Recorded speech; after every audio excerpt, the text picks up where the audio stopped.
Dr. Sujin had not slept for 3 days. Her laboratory on Mars looked like a hurricane had hit it. Papers scattered everywhere, coffee cups growing mold, and holographic displays showing battle data from across the galaxy. But she had finally found what she was looking for. "Computer, connect me to Admiral Dongmin immediately," she said, her voice hoarse from exhaustion. The Admiral's face appeared on the main screen.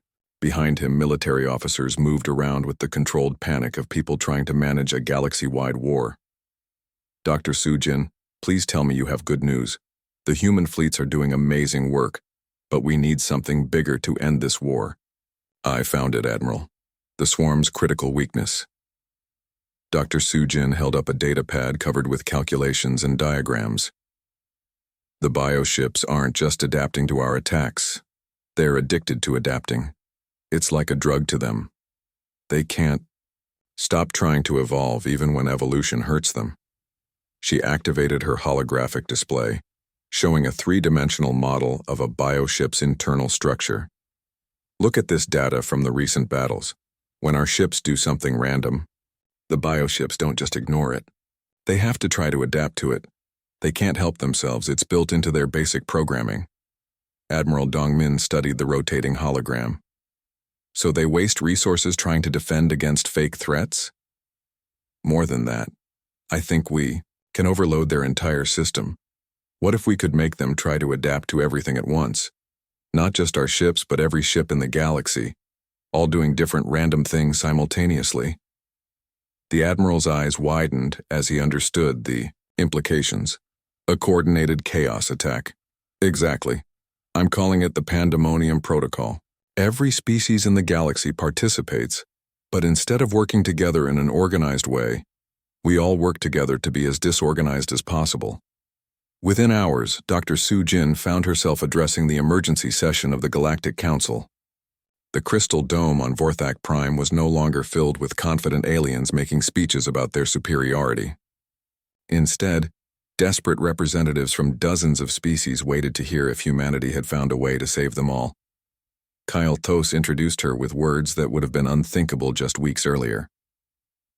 "The Council recognizes Dr. Sujin, of the human species, whose people have proven themselves capable of tactics we never imagined." Dr. Sujin walked to the center of the dome, feeling very small among the giant aliens. But she was no longer the dismissed representative of an inferior species. She was the scientist who might save the galaxy. "Honored Council members," she began. "The Devourer swarm has one overwhelming strength that is also their greatest weakness. They must adapt to everything they encounter. We've been fighting them with logic and planning, which gives them clear patterns to study and counter. But what if we fight them with controlled chaos instead?" She activated a holographic display that showed her plan. "Every species contributes ships, but instead of coordinating our attacks, we coordinate our randomness. Vorthaki vessels use deliberately bad targeting systems. Ethereal collective ships broadcast random emotions instead of tactical data. Silicon hierarch computers make decisions based on human concepts like luck and intuition. Vex Malon's light form flickered with uncertainty.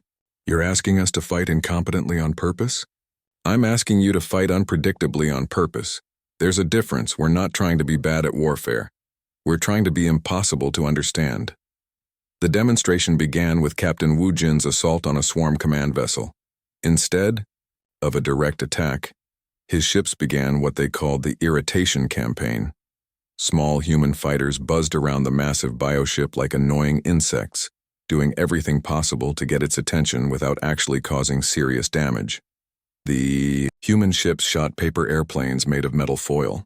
They played children's songs at maximum volume. They fired harmless paintballs that covered the bioship's hull in bright rainbow colors. Most ridiculously, they began broadcasting episodes of old Earth television shows directly at the creatures' communication receivers. The massive bioship responded exactly as Dr. Sujin had predicted. It began evolving defenses against every irritating attack. Thick armor grew to stop paper airplanes. Sound dampeners sprouted to block children's music. Chemical filters developed to neutralize paint. Complex signal processors evolved to screen out television broadcasts. Each defensive adaptation cost the bioship enormous amounts of energy and resources. Within hours, the creature had grown so many useless defensive systems that it could barely move. Worse, its command functions began to break down as it devoted more and more processing power to defending against trivial threats. The bioship is trying to evolve a defense against a comedy show from 1990, reported Captain Wu Jin with barely concealed laughter. It's using half its brain capacity to analyze the jokes.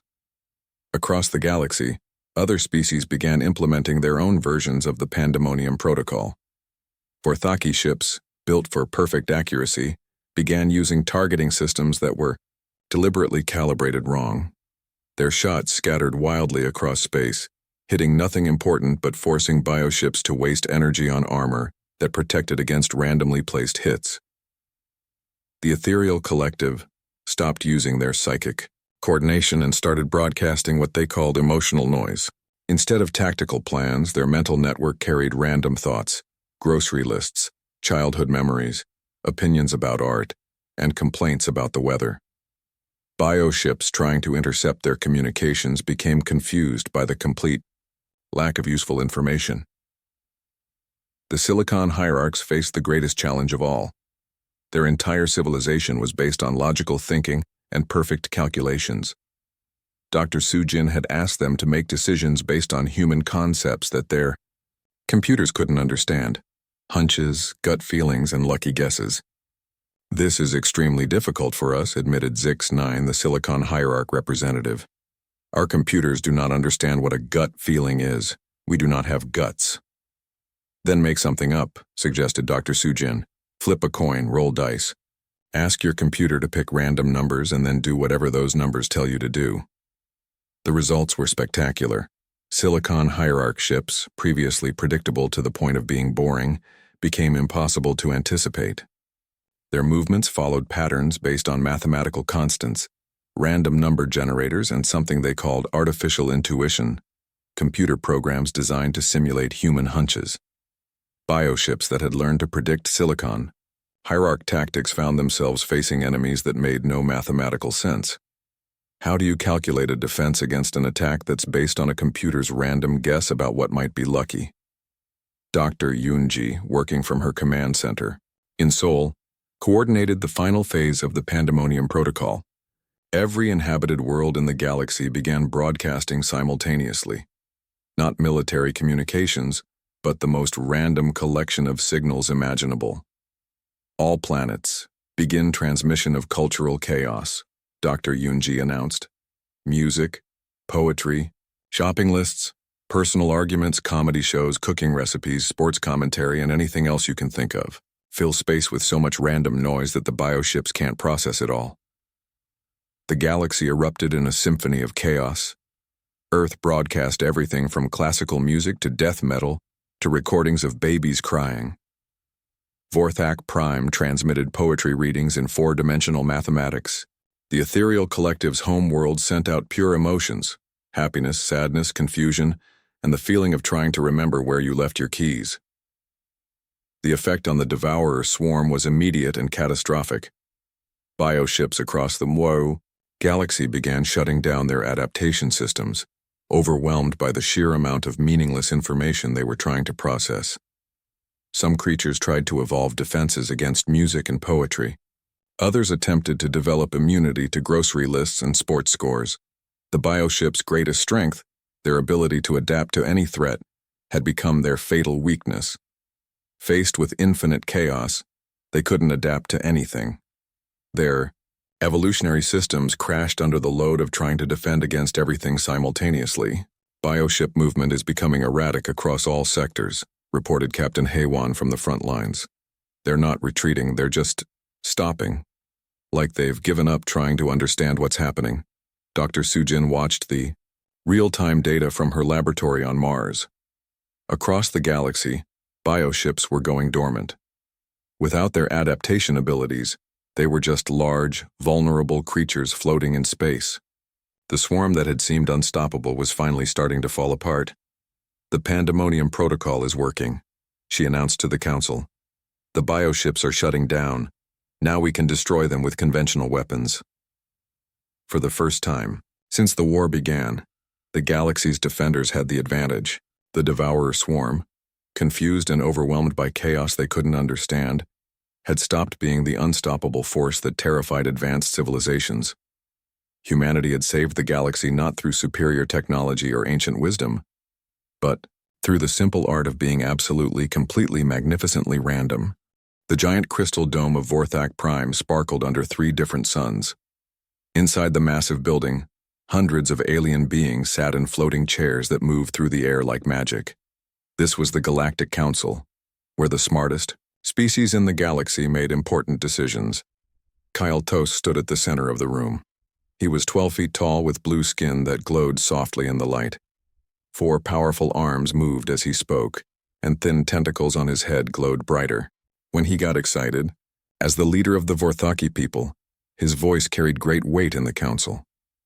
"Today we decide the fate of a new species," Kyle announced. His voice echoed through the dome without any microphone or speaker. "The humans of planet Earth have asked to join our council. They think they are ready to stand among us." Quiet laughter rippled through the crowd. Many aliens shook their heads or made sounds that meant no in their languages. Admiral Tae-ho sat in a small section marked for visitors. Next to him, Dr. Su-jin clutched a data pad containing all of humanity's greatest achievements. Both humans looked tiny compared to the massive aliens around them. Vex Malin floated forward in his chair. He looked like a jellyfish made of pure light, with no solid body at all. The ethereal collective had evolved beyond physical form millions of years ago. When he spoke, his words appeared directly in everyone's mind. "I have studied these humans," Vex Malon's thoughts said to everyone. "They are children playing with fire. Look at their history. Nothing but war, violence, and destruction. They fight each other over pieces of land, over different beliefs, over resources they could easily share." A new voice joined the discussion. It sounded like metal grinding against stone. The speaker was Zix-9, a robot-like being made of living silicon and metal. The silicon hierarchs had replaced their organic bodies long ago with perfect mechanical forms. "Their technology is primitive beyond belief," Zix-9 stated. "They still burn chemicals to leave their planet's surface.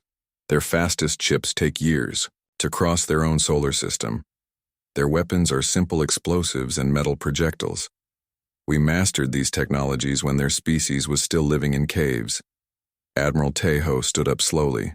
The movement caught everyone's attention because humans were so much smaller than most other species. "May I speak?" he asked politely. Kyle Toast waved one of his 4 hands.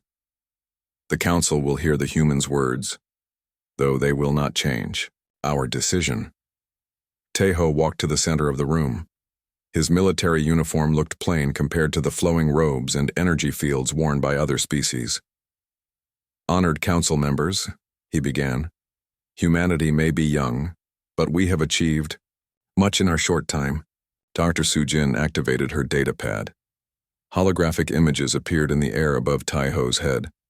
Pictures of human cities, art, music, and scientific discoveries floated like ghosts made of light. "We have cured diseases that killed millions," Tae-ho continued. "We have created beauty in art and music that moves our hearts. We have reached for the stars despite having no teachers to guide us. Every step forward we took ourselves." The images showed human hospitals where doctors saved lives, concerts where musicians played for thousands of people, and the first human space station orbiting Earth. The pictures were impressive, but the aliens had seen better. "Crude copies," Vex Malon's mental voice dismissed. "We created perfect healing chambers when your world was covered in ice. Our symphonies are played by entire planets working together.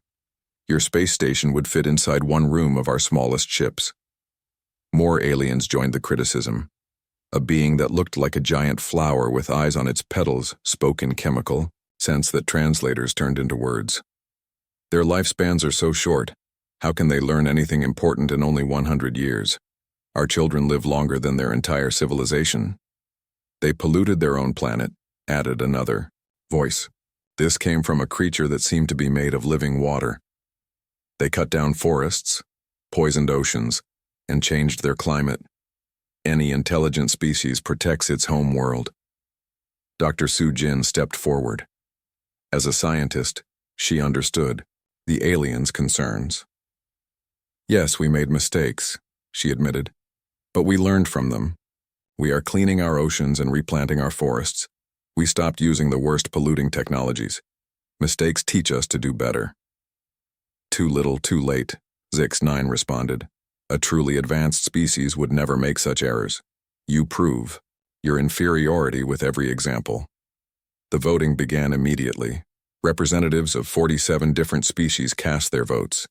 Each one glowed with a different color as they chose. Red meant no, and blue meant yes. The dome filled with red light as species after species rejected humanity's application. The final count was announced by Kale Thos. 47 votes against, 0 votes in favor. The human species is classified as primitive and developing. They are restricted to their home solar system for the next 500 years. During this time, they may not travel beyond their system's edge or contact other council species. Admiral Taeho's shoulders sagged, but he kept his dignity. We understand the council's decision, he said formally. Humanity will accept this judgment. Dr. Su Jin felt tears starting in her eyes, but she refused to cry in front of the aliens who had just crushed her people's dreams. The two humans turned to leave the Great Dome, their footsteps echoing in the sudden silence. As they reached the exit, a sharp alarm sound cut through the air. Red warning lights flashed everywhere. Emergency broadcasts began speaking in dozens of alien languages at once. The translator struggled to keep up, but one phrase came through clearly in every language. Devourer swarm detected. The Great Dome erupted in panic. Aliens who had lived for thousands of years began moving faster than they had in centuries. Kyle Thos's forearms gestured wildly as he tried to restore order. Vex Melon's light form flickered with fear. Even the perfect Zix-9 showed signs of distress in his mechanical movements. Admiral Taeho and Dr. Su Jin stopped at the doorway. Neither human understood what was happening, but they could see the terror in every alien face around them. Whatever the devourer swarm was, it scared these advanced species more than anything they had ever encountered. What's a devourer swarm? Dr. Su Jin whispered to her companion. I don't know, Admiral Taeho replied, but I think we're about to find out. Outside the crystal dome, the 3 suns of Vorthak Prime continued to shine peacefully. But somewhere in the dark space between stars, something ancient and hungry had begun moving toward the galaxy's heart. The Galactic Council had just declared humanity inferior, but they were about to discover that sometimes the smallest species could surprise everyone. 3 weeks after the council meeting, the first reports came in from the galaxy's outer rim. Deep space monitoring stations had detected massive objects moving between the stars. The objects were bigger than cities, bigger than mountains. Some were as large as Earth's moon. Captain Heywan sat in the command center of Luna Base, humanity's military headquarters on the moon. Even though the council had banned humans from leaving their solar system, Captain Heywan knew her people needed to watch what was happening in space. Secret human scout ships had been hiding in asteroid fields and empty star systems for years, gathering information about the galaxy. Captain, we're getting a transmission from Scout Ship Handbook, reported Lieutenant Kyung Ho from his communication station. They're stationed near the Kepler system just outside our restricted zone. The main screen flickered to life, showing the face of Commander Jin Woo. His usually calm expression was replaced by worry and fear. Behind him, other crew members moved quickly between control panels covered in flashing red lights. Captain, Heywan, you need to see this, Commander Jinwoo said. His voice crackled through space interference. We've been watching the alien fleets fight something, and it's not going well for them. The screen changed to show a view of space from outside. The ship. In the distance, a battle was happening. Alien ships that looked like works of art, all flowing curves and glowing energy, were fighting against something completely different. The enemy ships looked alive, like giant insects or sea creatures, but made of metal and flesh combined, together. Those are the Devourer Swarm, Jinwoo explained. The aliens are calling them bioships. They're not built, They're grown. And Captain, they're winning. HFY watched in shock as a beautiful council ship, probably belonging to the Ethereal Collective, was torn apart by 3 bioships that looked like metal sharks with too many teeth. The bioships moved in ways that seemed impossible, bending and twisting like living things while shooting weapons that melted through the alien ship's shields. "How many bioships are there?" HFY asked. "We've counted over 300 so far and more keep coming," Jinwoo replied. "The Council fleets are using their best weapons: quantum torpedoes, energy beams that can cut through planets, shields that can stop nuclear explosions. Nothing works. The bioships just adapt to whatever hits them." On Luna Base, Dr. Sujin had arrived to watch the transmission. She studied the bioships carefully, taking notes on her datapad. "Look at how they move," she said to Captain HFY. "They're not following any kind of pattern or strategy. Each ship is doing something different." "Maybe they're just chaotic," suggested Lieutenant Kyung-ho. "No," Dr. Sujin said slowly. "They're learning. Each time a council weapon hits one of them, the bioship changes. Its armor gets thicker or its shape becomes different. They're evolving during the battle." The transmission continued to show the fight. A massive Vorthaki battleship, one of the most powerful vessels in the galaxy, fired its main cannon at a bioship. The energy beam hit the creature squarely, but instead of destroying it, the bioship's skin seemed to absorb the energy. Within minutes, the bioship's own weapons began firing the same type of energy beam back at the Vorthaki ship. "This is impossible," breathed Captain HFY. "How can they copy advanced technology so quickly?" Before anyone could answer, new alarms started ringing on Scout Ship Hanbok. Commander Jinwoo spun around to face his crew. "Contacts approaching. Fast, 3 bioships heading straight for us." The transmission became chaotic as the scout ship's crew prepared for battle. Through the static and noise, they could hear Jinwoo shouting orders. "All power to engines, launch everything we have. If we're going down, we're taking them with us."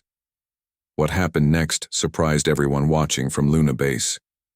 The human scout ship didn't try to run or hide. Instead, it charged straight at the bioships while firing every weapon it had. The ship wasn't designed for fighting. It was just a converted cargo hauler with some guns bolted on. But the crew fought like their lives depended on it. "They're using mining charges as bombs," reported Jinwoo as his ship shook from explosions. "Cargo containers filled with industrial explosives. It's not elegant, but it works." One of the bioships took a direct hit from an improvised bomb. Instead of adapting to the explosion, the creature seemed confused. It stopped moving for several seconds, as if it couldn't understand what had just happened. "Hit them again with something different," Dr. Sujin shouted at the screen, even though she knew Jinwoo couldn't hear her. The scout ship fired its emergency flares, bright lights meant to signal for help. The flares weren't weapons at all, but they seemed to confuse the bioships even more. One creature tried to adapt to the bright lights by growing thicker skin, but that just made it slower and easier to hit. "Switch tactics now," Jinwoo ordered his crew. "Use the backup thrusters as ramming engines. Forget about surviving. Just cause as much damage as possible." The small human ship slammed into the largest bioship at full speed. Both ships exploded in a brilliant flash of light. When the explosion cleared, 2 bioships remained, but they were floating motionless in space. They seemed to be trying to figure out what had just happened to them. The transmission from Scout Ship Hanbok went silent. Captain HFY stared at the empty screen for a long moment. "They did it," she said quietly. "A converted cargo ship with mining explosives just destroyed 3 bioships that were beating the most advanced fleets in the galaxy." Dr. Sujin was frantically writing notes. "Don't you see what happened? The bioships can adapt to weapons and tactics, but only if they understand them. Our people used things that weren't meant to be weapons. The bioships couldn't figure out how to defend against randomness." Lieutenant Kyung-ho looked up from his communication station. "Captain, we're receiving a transmission from the Galactic Council. It's on all frequencies, maximum emergency priority." The main screen lit up again, showing Kale Thos, the blue-skinned Vorthaki leader. His 4 arms were moving frantically, and the glowing tentacles on his head flickered with distress. Behind him, the crystal dome of the council chambers was filled with panicking aliens. "To all species in the galaxy, Kael'thas announced. The Devourer swarm has returned after 1,000 years of absence. Our fleets are suffering massive casualties. These creatures have evolved beyond our ability to fight them. They adapt to our weapons faster than we can deploy new ones. The transmission showed footage from the battle zones. Entire Council fleets were being destroyed by bioships that seemed to learn and grow stronger with every attack.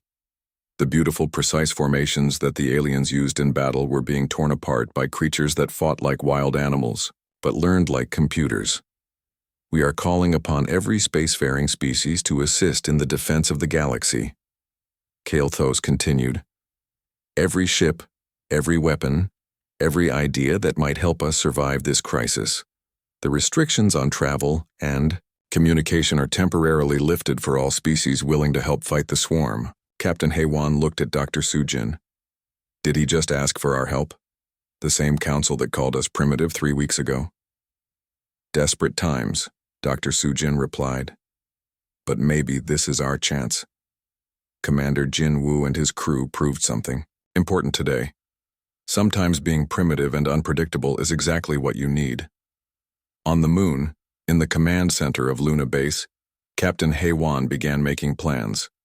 Humanity had been told they were too inferior to join the galaxy's community, but now that community was in danger, and humans had just shown they could fight the enemy in ways that advanced species couldn't imagine. The Devourer swarm thought they were the ultimate predators, able to adapt to any threat. They had never met humans before, a species that specialized in doing things that made no sense to anyone, including themselves. The news got worse every day. All across the galaxy, Council fleets were losing battles against the Devourer swarm. The bioships seemed to get smarter and stronger after every fight. What should have been easy victories for advanced alien technology turned into disasters. On Mars, Dr. Sujin worked day and night in her research laboratory. The walls were covered with charts and diagrams showing bioship behavior patterns. Empty coffee cups and food containers cluttered her desk. She had barely slept since the crisis began. Computer, show me the battle footage from Sector 7 again, she said to the room's artificial intelligence. The holographic display filled with images of the latest defeat. Silicon Hierarch ships, built with perfect mathematical precision, had attacked a group of bioships using calculated formations that should have guaranteed victory. Every shot was aimed with computer accuracy. Every movement followed optimal tactical patterns. But the bioships adapted to the perfect patterns. Within hours, they grew armor in exactly the right places to stop the calculated shots. They learned to predict the mathematical movements and set traps accordingly. The Silicon Hierarch fleet was destroyed completely, not because their technology was bad, but because it was too predictable. The aliens are too smart for their own good, Dr. Sujin muttered to herself. They're so logical and perfect that the bioships can figure them out. Her computer chimed with an incoming message. Admiral Dongmin appeared on the screen, calling. From Earth's military headquarters. Behind him, Dr. Sujin could see other officers moving around with worried expressions. Dr. Sujin, we need your analysis, Admiral Dongmin said without wasting time on greetings.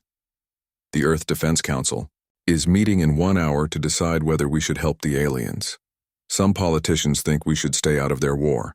Others believe this is our chance to prove ourselves. What's your professional opinion?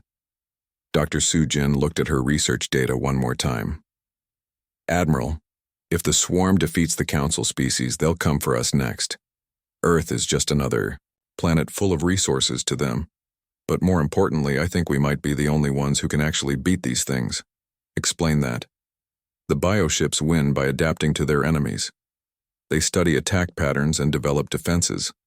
But adaptation only works if there's a pattern to study. What if there is no pattern? What if the attacks are completely random and make no logical sense? Admiral Dongmin frowned. You're suggesting we fight them by being stupid? Not stupid. Unpredictable. Humans are good at that. We do things that don't make sense all the time. We take risks that no computer would calculate. We change our minds for no reason. Those things might drive us crazy, but they might also save the galaxy. 2 hours later, the Earth Defense Council finished their meeting. The vote was close, but they decided to send help to the aliens. Admiral Dong Min was put in charge of preparing humanity's response to the crisis. In the shipyards above Earth, Chief Engineer Mi Young worked with her team to modify human vessels for combat. They weren't trying to make the ships more advanced, they were trying to make them more confusing. Install the mining drills on the front of the cargo ships, Mi Young instructed her workers. Put the emergency flares where the main guns should go. Mix up all the weapon systems so nothing is where it's supposed to be. Technician Bo Young looked confused. Chief, that will make the ships harder for us to operate. Exactly, Mi Young replied. If our own people can't predict what our ships will do, how can the enemy? Colonel Seong-ho supervised the loading of weapons that no military textbook would recommend.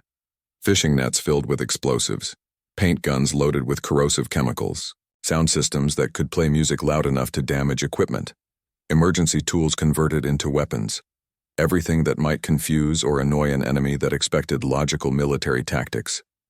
Sir, are you sure about the music? Asked Sergeant Nam-ho. We're loading speakers that can broadcast across space.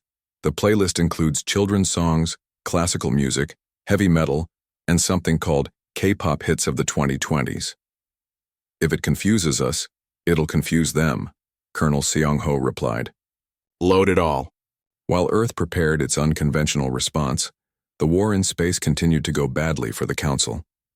The Ethereal Collective, masters of psychic coordination, found their mental connections disrupted by the swarm's hive mind interference. Ships that should have moved together in perfect harmony instead crashed into each other or fired on their own allies. The Vorthaki tried using their most powerful weapons, energy cannons that could crack planets open. The bioships absorbed the energy and used it to grow larger and stronger. Within days, some bioships were firing planet-cracking weapons back at their creators. Captain Hei Wan received daily reports from the remaining scout ships hidden throughout Council space.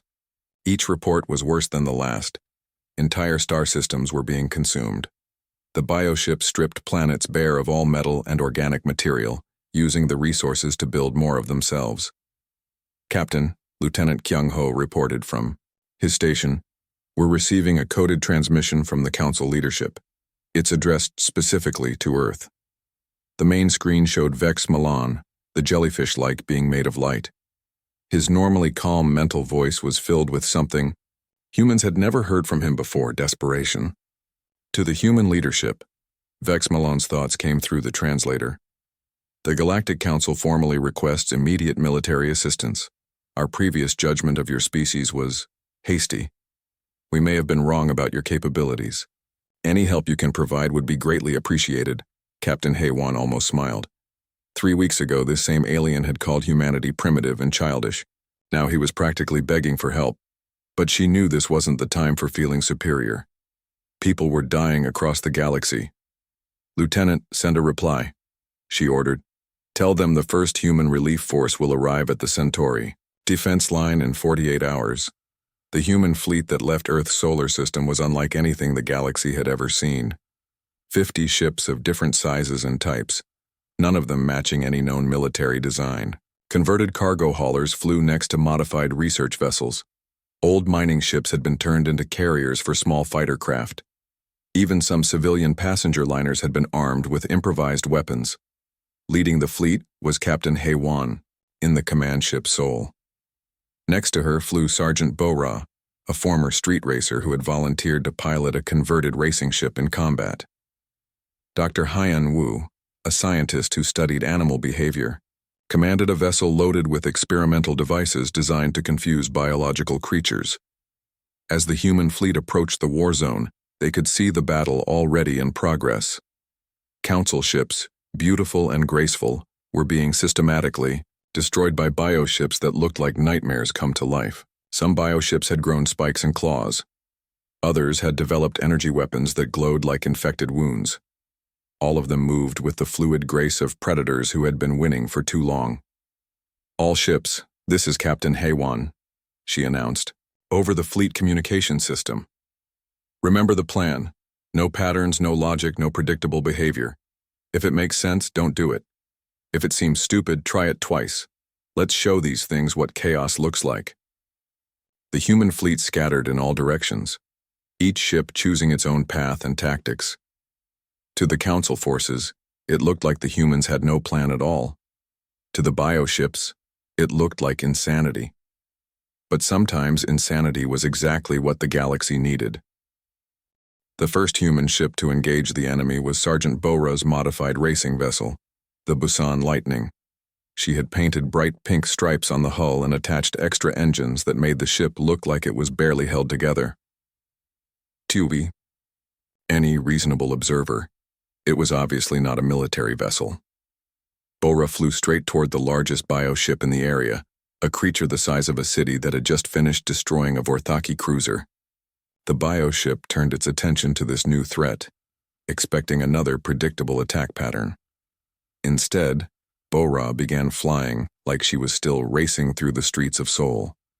She used asteroid fragments as turning points, spinning around rocks at impossible angles. She dove through the wreckage of destroyed ships using the debris to hide her approach.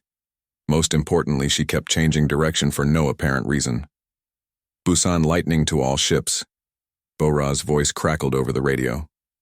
This thing is trying to figure out where I'm going. I'm not going to tell it, I don't know either. The bioship fired its main weapon, a beam of energy that could cut through battle armor. But Bora had already turned away, not because she saw the attack coming, but because she had spotted an interesting piece of wreckage to examine. The energy beam hit empty space.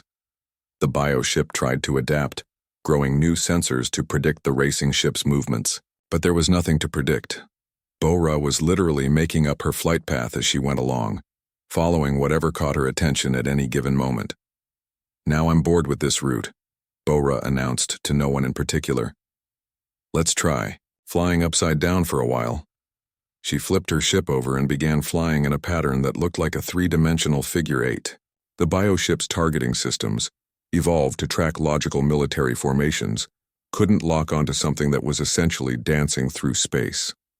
While the bioship was distracted trying to understand Bora's flight pattern, Dr. Hyan Wu approached from a different angle. His ship, the Darwin's Revenge, looked like a floating laboratory. Instead of weapons, it carried devices designed to study and confuse biological creatures. Beginning deployment of chaos bombs, Dr. Hyan Wu announced calmly, as if he was conducting a normal scientific experiment. The chaos bombs weren't really bombs at all. They were devices that broadcast random signals on every frequency the bioships used to communicate. Some signals mimicked the chemical markers that told bioships to attack. Others copied the growth hormones that made them evolve. Most were just random noise designed to overload their senses. The effect was immediate and dramatic. The large bioship suddenly began growing armor plating on its bottom, as if expecting an attack from below. Then it sprouted new weapons facing backward, as if something was chasing it. Its targeting systems began firing at empty space, responding to threats that existed only in the confusing signals. Target is exhibiting random defensive responses, Dr. Hyan Wu reported with scientific satisfaction. It's trying to evolve. Defenses against attacks that aren't happening. More human ships joined the battle, each one using tactics that no military academy would ever teach. Commander Yoon Seo's vessel, the Crazy Horse, was firing weapons in a pattern based on a children's song she remembered from kindergarten. The rhythm of Twinkle, Twinkle, Little Star determined when she shot her missiles. Captain Minho's ship used a tactic he called the annoying little brother approach. Instead of trying to destroy bioships, he flew close to them and did everything possible to irritate them. His ship played loud music, flashed bright lights, and occasionally fired paintballs that did no damage, but covered the bioship's sensors with bright colors. The bioships began responding to these annoyances by growing elaborate defenses. One creature developed thick armor against paintballs, making itself much heavier and slower. Another grew special filters to block loud music, but the filters also blocked important communication signals from other bioships. Chief Engineer Jae-hyun watched the battle from his mobile workshop ship, the Crazy Engineer. His job was to modify council vessels to fight more like humans. Vorthaki captains trained in thousands of years of logical warfare struggled to understand his instructions. Captain Zeroth, Jae-hyun spoke to a confused Vorthaki commander, I need you to stop aiming your weapons. Stop aiming? The alien captain replied through the translator. How do we hit the enemy without aiming? Just point your guns in random directions and fire whenever you feel like it, Jae-hyun explained. Trust me on this. Captain Zeroth's forearms gestured in dismay. This goes against everything we know about warfare. How can random shooting be effective? Because the bioships expect you to aim. They're evolving armor in the places where your targeting systems say you'll hit them. If you don't aim, they can't predict where your shots will go. Reluctantly, the Vorthaki captain began firing randomly. His energy beams scattered across space like a light show, hitting nothing in particular. But something strange happened. The bioships his fleet was fighting began moving in panic. They couldn't figure out where the next shot would come from, so they started flying in confused circles. Within an hour, other council ships began adopting human modifications. Ethereal collective vessels stopped using their perfect psychic coordination and started making decisions based on coin flips. Silicon hierarch ships reprogrammed their logic systems to include concepts like hunches and bad feelings. The change in the battle was remarkable. Bioships that had been winning easily suddenly found themselves unable to adapt to their enemies. How do you evolve a defense against something that makes no sense? Lieutenant Tai Jin commanded a small, human fighter that had been equipped with humanity's secret weapon, pure randomness. His ship's computer had been programmed by a team of human programmers who specialized in creating chaos. Computer, what should I do next? Tai Jin asked. Suggestion: fly in a spiral while playing classical music and shooting fireworks, the computer replied. That's stupid, Tai Jin said. Exactly, do it anyway. Tai Jin's fighter began spinning through space while broadcasting Beethoven's Ninth Symphony and launching colorful fireworks that exploded harmlessly around nearby bioships. The enemy creatures tried to adapt to this attack by growing defenses against music and bright lights. They wasted enormous amounts of energy building useless adaptations. As the battle continued, the human fleet's unconventional tactics began to have a cumulative effect. Bioships across the battlefield were evolving increasingly ridiculous and useless adaptations. Some had grown thick armor against confetti. Others had developed complex filters to block out children's songs. Many had sprouted defensive structures against threats that didn't actually exist. Captain Haewon watched from the Bridge of the Soul as the tide of battle slowly turned. For the first time since the war began, bioships were retreating instead of advancing. They weren't being destroyed. They were becoming too confused to fight effectively. All ships, this is Captain Haewon, she announced to the combined human and council fleet. Keep up the chaos, don't let them figure out what we're doing. If you run out of random ideas, do something that would get you court-martialed in a normal war. Across the battlefield, human creativity was unleashed in ways that no one had ever imagined. Ships began fighting with fishing nets, industrial cleaning equipment, and emergency medical supplies. Some vessels started flying in formations based on dance moves or sports plays. The bioships evolved to be perfect adaptive predators, found themselves facing something they had never encountered before, an enemy that refused to make sense. And for the first time in their existence, they didn't know how to respond. The galaxy's most advanced species watched in amazement as humanity taught them a new way to fight. Sometimes the best strategy wasn't to be smarter or stronger or more advanced. Sometimes the best strategy was to be completely, utterly, magnificently unpredictable.